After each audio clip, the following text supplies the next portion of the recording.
Құрметті әріптестер, мен сіздерге бүгін күнделік кезеттегі бағдарламалар деген жерге кірген кезде, мынау күнделік lessons дегенді басып ашсаңыздар, осы жерде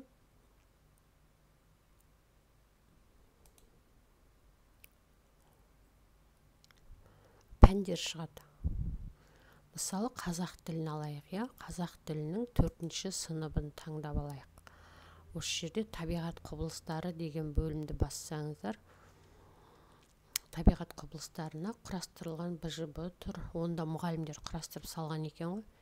Сосын міне тесттер тұр.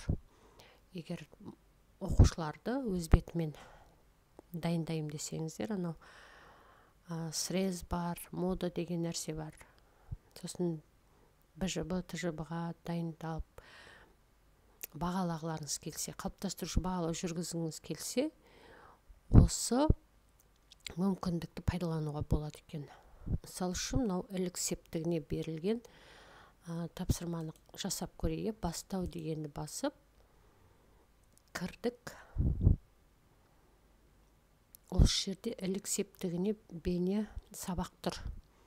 Сосын оның ережесі тұр.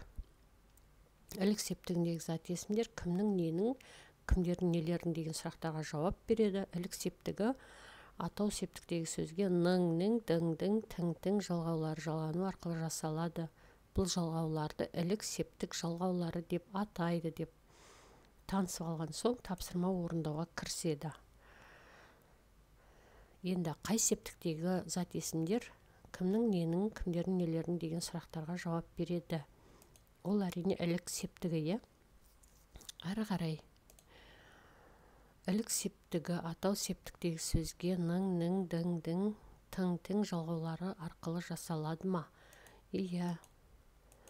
Әрі қарай ілік септігінің жалғауларын белгіле. Барлық нұсқа дұрыс мына жерде. Ның-ның, дің-дің, тың-тың. Барлық нұсқа дұрыс деген сұрақ жауапты белгілейміз.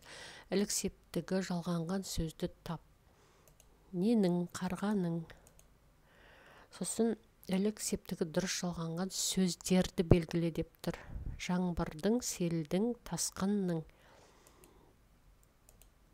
Сосын сөздерге жалғауларды қосу арқылы ілік септігіндегі сөз жаса. Еменнің, барады ма? Әлде жазу керек па? Еменнің және сауысқанның.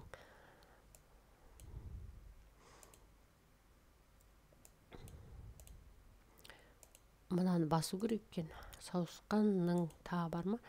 Құндыздың жоқ. Мынаны басып, сосын мынаны басу керек екен.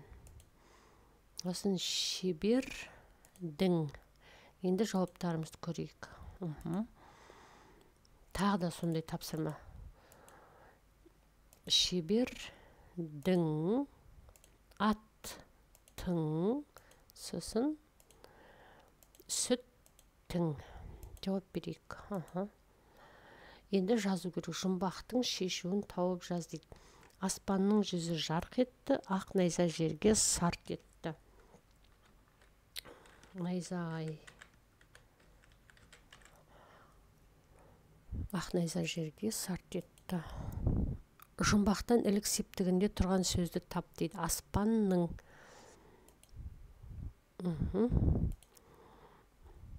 Әрі қарай бағанағыдай ілік септігін жалғауларын жалғаймыз. Көмек, тің, киімнің. Мынаны балалар қызығып істейді. Шаңғының, таяқтың. Жауап беру. 10 сұрақ болды. Онда дұрыс. Сөйтіп өзінің алған, жинаған жауабын сізге мүмкін мұғалімдерге көрініп тұрады. Ары қарай мынау жүйені, системаны тағы да қарау керек. Біз әлі бұл күнделіктің толық жүйелерін қолданып жүрген жоқпыз.